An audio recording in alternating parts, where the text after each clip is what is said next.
seorang pemain bola sepak, dia belasah girlfriend dia dekat dalam hotel. Astaghfirullahalazim.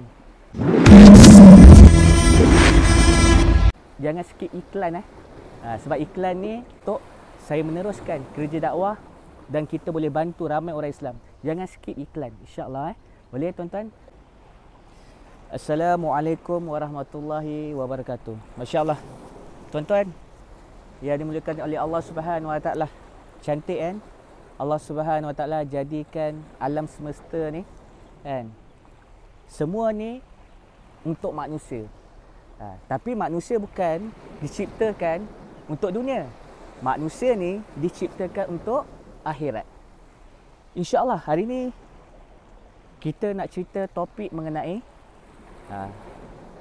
nampak tak kan? Iaitu dakwaan pemain bola sepak belasah girlfriend dekat dalam hotel. Lepas tu dia kata, bukan pertama kali dah banyak kali girlfriend dia ni kena pukul. Lepas tu girlfriend dia cakap boyfriend dia ni pemain bola sepak Harimau Malaya. Dia pemain Liga Super. Jadi boyfriend dia ni pukul dia banyak kali dah. Lepas tu kepala dia kena hentak, kena gigit, handphone dia kena campak dalam lubang najis. Jadi tuan-tuan yang dimuliakan oleh Allah Subhanahu Taala, hari ni bukanlah kita nak cerita mengenai dua individu ni. Tetapi tuan-tuan, hari ni saya nak bawa korang semua untuk melihat keadaan umat.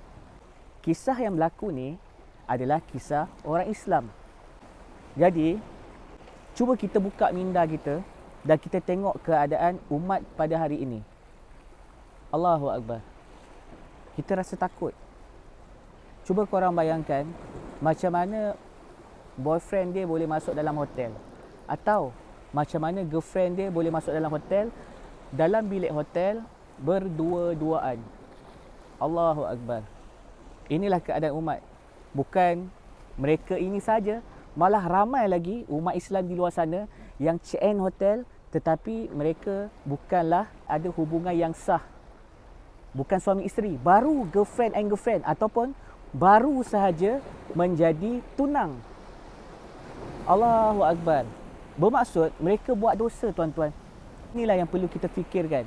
Kepada ibu bapa yang dekat luar sana, hari ini kita kena tengok keadaan anak-anak kita. Kita kena ambil tahu hal ehwal mereka selagi mereka ini belum lagi menjadi suami orang ataupun isteri orang.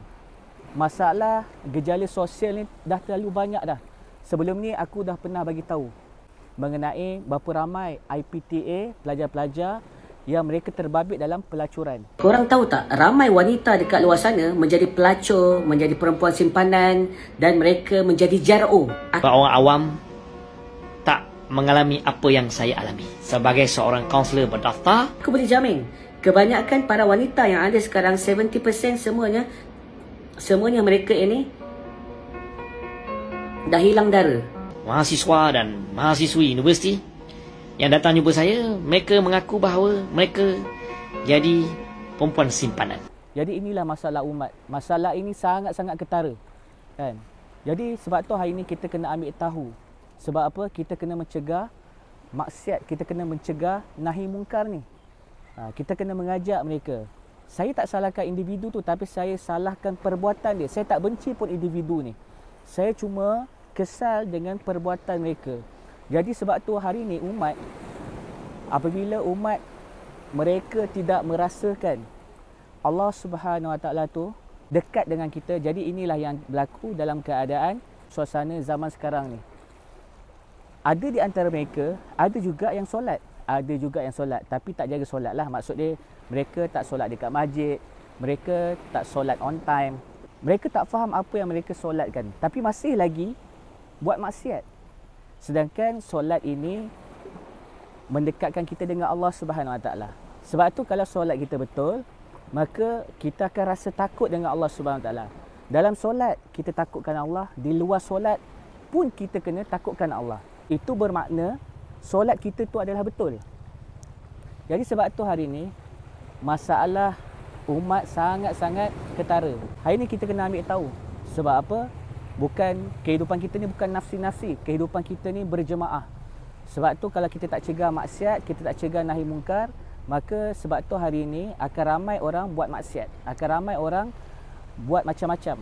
Hari ini berapa ramai hari ini remaja di luar sana yang melahirkan anak luar nikah. Hari ini berapa ramai hari ini yang lelaki telah meniduri berapa ramai wanita di luar sana. Jadi ini masalah ni kita kena ambil tahu. Jangan kita tak ambil tahu. Sebab apa? Ini nanti Allah Subhanahu Wa Taala akan tanya kita dekat akhirat nanti. Jadi tuan-tuan muliakan oleh Allah Subhanahu Wa Taala, apabila solat kita betul, maka pastilah dan pasti kehidupan kita pun akan jadi betul. Apa maksud solat? Maksud solat ni diambil daripada maksud sila. Sila tu apa? Sila tu dalam Al-Quran iaitu silaturahim. Kan? Allah bagi tahu silaturahim. Apa maksud silaturahim? Apabila silaturahim ni bermaksud dia ada hubungan yang erat. Silaturahim sesama manusia kan. Dia ada hubungan yang erat sesama manusia. Jadi sebab tu silaturahim pun dah mengeratkan hubungan. Dia kena tanya perkabaran sahabat-sahabat dia kan, untuk mengeratkan silaturahim, saudara mara dia ke apa. Setiap individu kalau ada masalah, dia kena sama-sama. Ada masalah kita sama-sama untuk apa? Kita selesaikan masalah. Maksud dia yang jauh, maksud silaturahim ni, yang jauh kita makin dekatkan.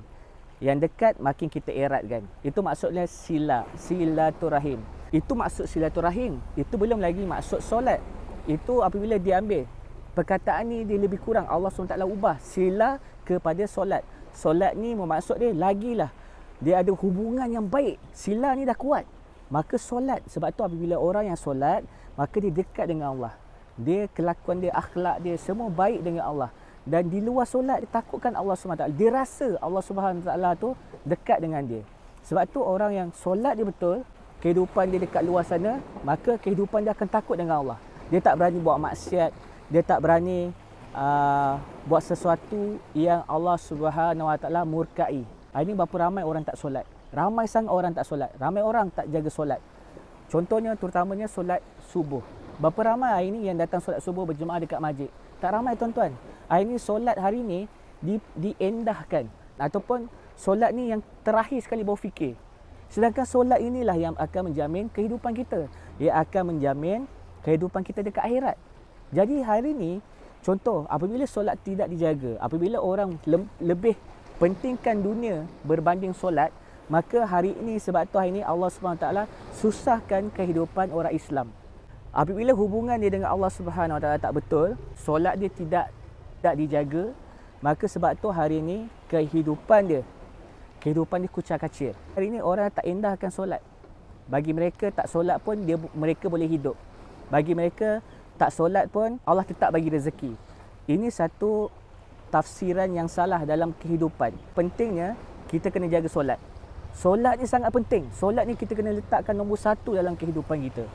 Kalaulah semua manusia takutkan Allah, kan? Orang yang takutkan Allah mesti dia pergi solat. Sebab apa? Ini solat ni kewajipan. Hari ni kenapa orang tak jaga solat? Sebab mereka tak takutkan Allah Subhanahu Wa Taala. Jadi inilah yang terjadi kehidupan sosial yang ada pada zaman sekarang ni. Inilah sebabnya hari ni orang tak jaga solat. Hari ni orang tidak takutkan Allah. Mereka berzina, mereka buat maksiat, mereka malas boleh bercampur. Lelaki dengan perempuan belum ada hubungan yang halal, mereka telah buat sesuatu hubungan yang dimurkai oleh Allah Subhanahu Wa Taala. Tolonglah tuan-tuan, marilah kita jaga solat. Kita jaga hubungan dengan Allah Subhanahu Wa Taala. Kita kena ambil tahu pasal saudari Islam kita.